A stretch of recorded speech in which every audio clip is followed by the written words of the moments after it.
So I recently discovered the song by Toto called You Are the Flower, and I was instantly drawn to the beautiful keyboard intro section that was played by David Paich. And so I got home and I really wanted to learn this. It kind of goes something like this.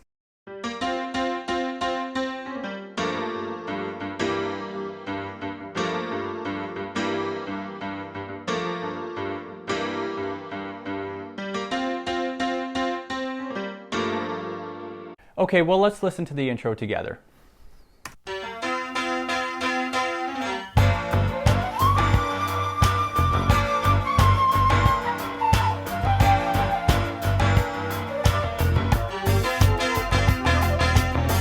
Okay, so now we're going to try playing it with the song.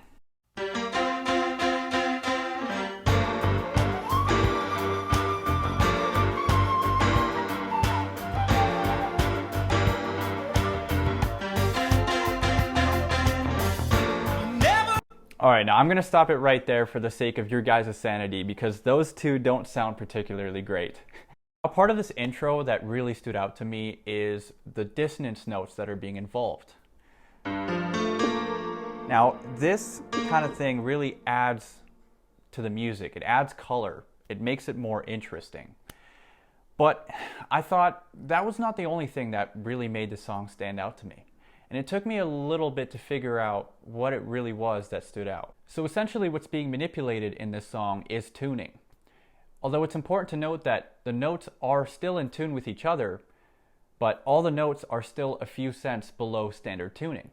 And I think it gives this song this sort of imperfect characteristic, which is what really drew me to the song in the first place. In addition to, the beautiful dissonance chords that it implements, I think that because it's so imperfect and it's not 100% in standard tuning, it just gives it a sort of different vibe. It's a different sound to it that kind of makes it unique. These small changes to the tuning are very imperceptible to the human ear, especially for an average listener. You can only really hear it when you're sitting down and learning the song and playing it with the original track. Other than that, unless you have perfect pitch, maybe you could hear it right off the bat. This really had me thinking, did Toto do this accidentally or did they do this on purpose? I truly believe they did this on purpose because these really talented musicians understand the idea that imperfection in music is actually a good thing. Playing 100% in tune may not sound or feel as good as playing something that's out of tune. Although I have no idea if this was done during the recording process or if it was done in the post-processing or post-recording stage of it all.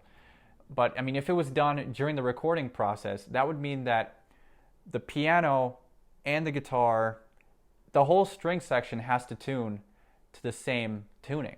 They all have to be in alignment with each other. And that is very, very difficult. So if that was the case, that's really, really impressive and mind-blowing. But what I realized is that there are so many other famous songs out there that are like this, that are out of tune. Namely, a song that just became popular, even though it's already famous, is Even Flow by Pearl Jam. With the magic of TikTok, it just blew up, became viral, and reached a younger demographic. Specifically younger children out there. So I'm going to play you guys the original track, and then I'm going to play you guys the track if it were to be played in standard tuning, and we're going to do a little A-B comparison to see how they sound, or how different they are.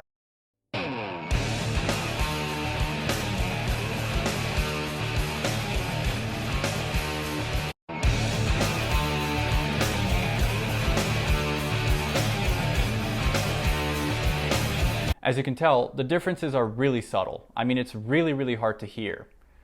It's almost like an Easter egg that you can just find in music. It's really cool. Another example is Black Hole Sun by Soundgarden. In my eyes, indisposed. In my eyes, indisposed. Okay, now you're probably wondering, why am I showing you this stuff? Why am I just throwing you songs that are out of tune and just saying that they're out of tune? Perhaps there's actually a lesson to be learnt from this.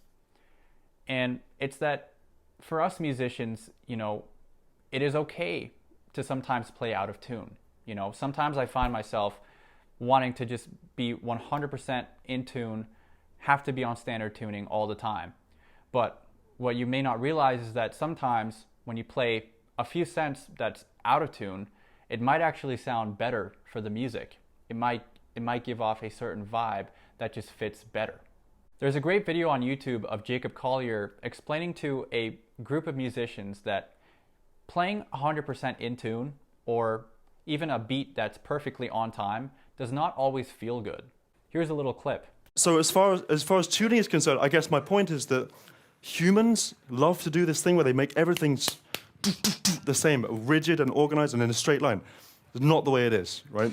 Tuning-wise, I'll come to you 1 second. Tuning-wise, you know, notes in chords, if you tune every semitone the same size, it doesn't sound that good. Well, it sounds okay, but it doesn't sound as good. In the same way, if you make all the beats the same size, it doesn't feel good.